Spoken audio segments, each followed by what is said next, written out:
গতকাল রাতের দিকে বেশ বিতর্ক শুরু হয়েছে জামায়াত আমির ডাক্তার শফিকুর রহমানের একটা এক্স হ্যান্ডেলের স্ট্যাটাসকে নিয়ে। এটা তার স্ট্যাটাস কিনা সেটা নিয়েও প্রশ্ন তৈরি হয়েছে, কারণ তার কিছুক্ষণ পরেই তিনি ওই অ্যাকাউন্টে বলা হয়েছে জামায়াত আমিরের অ্যাকাউন্ট হ্যাকড হয়েছে এবং যা যা লেখা হয়েছে যেটা তার কোনো বক্তব্য না। তার মানে পরের স্ট্যাটাসটা এরকম বোঝাচ্ছে যে এক্স হ্যান্ডেলটা, এক্স অ্যাকাউন্টটা জামায়াত আমিরের আবার কন্ট্রোলে এসছে। একবার হ্যাকড হয়েছে, খুব অল্প সময়ের মধ্যে হ্যাকড হয়ে একটা স্ট্যাটাস দিয়ে দেওয়া হয়েছে, খুব অল্প সময়ের মধ্যে সেটা আবার রিকভার করা গেছে। এগুলো নিয়েও নানান বিতর্ক হচ্ছে, লোকজন ঘাটাঘাটি করছেন।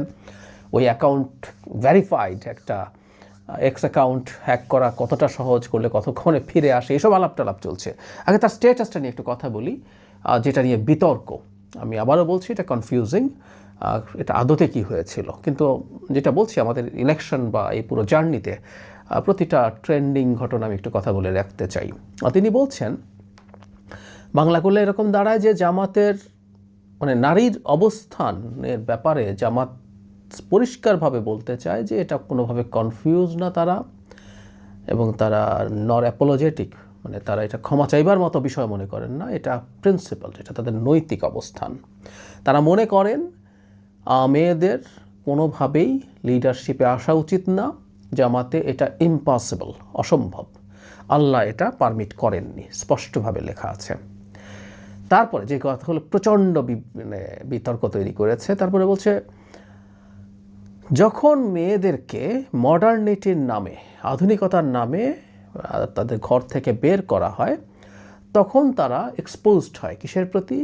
Exploitation, moral decay and insecurity. এই হলো সেই বিখ্যাত বা কুখ্যাত বাক্য যেটা নিয়ে চরম debate. It's nothing but another form of prostitution. এই বাক্যটা এখানে স্পষ্টভাবে লেখা আছে, এটা অন্য ফর্মের একটা পতিতাবৃত্তি। তারপর বলা হচ্ছে যে মিডিয়াতে যে অশ্লীলতা, ওয়ার্ক প্লেসে যে হ্যারাসমেন্ট হয়, এগুলো সাইন অফ প্রোগ্রেস না, এগুলো মোরাল কোলাপসের সিমটম। আবার বলা হচ্ছে তারা এই মরালিটির সাথে কোনো রকম কম্প্রোমাইজ করতে পারেন না, এটা যতটাই ফ্যাশনেবল হোক না কেন। অত্যন্ত আপত্তিকর সব কথা। তবে আগে একটা কথা বলে রাখি, কাজ করা নারীদের প্রতি জামায়াতের এবং জামাত আমিরের ভীষণ বিদ্বেষ আছে, এটা ফর শিওর। আমি একটা ছোট প্রমাণ দেব, একটা ছোট ভিডিও আমি জুড়েও দেবো এটার সাথে।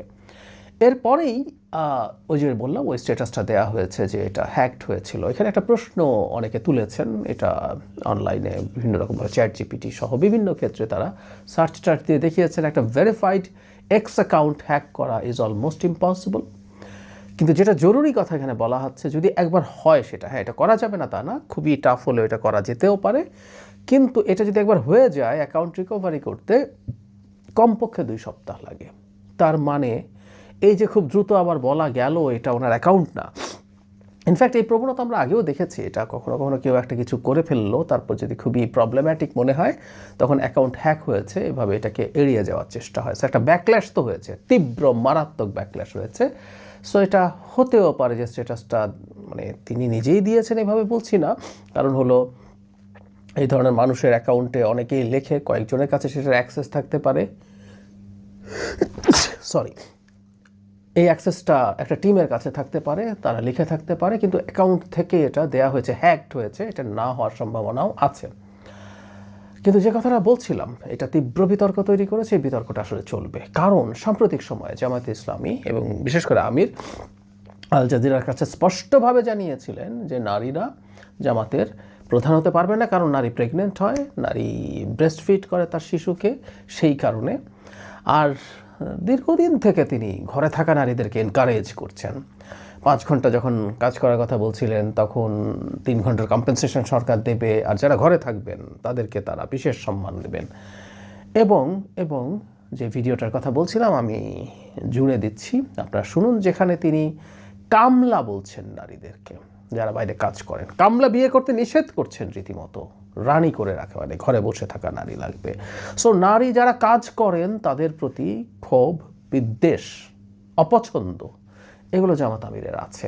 সেই জায়গায় প্রস্টিটিউট শব্দটা বলে ফেলার মতো প্রেক্ষাপট একেবারেই নেই, সেটা আমরা বলছি না। তবে যেহেতু তারা অফিসিয়ালি ডিনাই করেছেন, সেটা ধরে রাখতে হবে।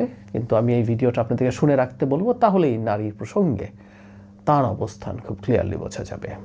রানী তুলে আনবা, কামলা তুলে আনবা না। যাকে আনবা তাকে রানীর মর্যাদা দিবা। যুবকরা যারা বিয়ে করেন নাই একটু হাত তোলেন তো দেখি, যাদের বিয়ে বাকি হাত তুলেন। আর এটা লজ্জার ব্যাপার নাকি? তুলেন, হাত তুলেন, দায়িত্ব আছে না আমাদের? বটগালি করা লাগবে না, হাত তুলেন। আলহামদুলিল্লাহ বিপুল হাত উঠেছে চতুর্দিকে। এখন থেকে নিয়ত করো, করে রানী তুলে আনবা, কামলা তুলে আনবা না।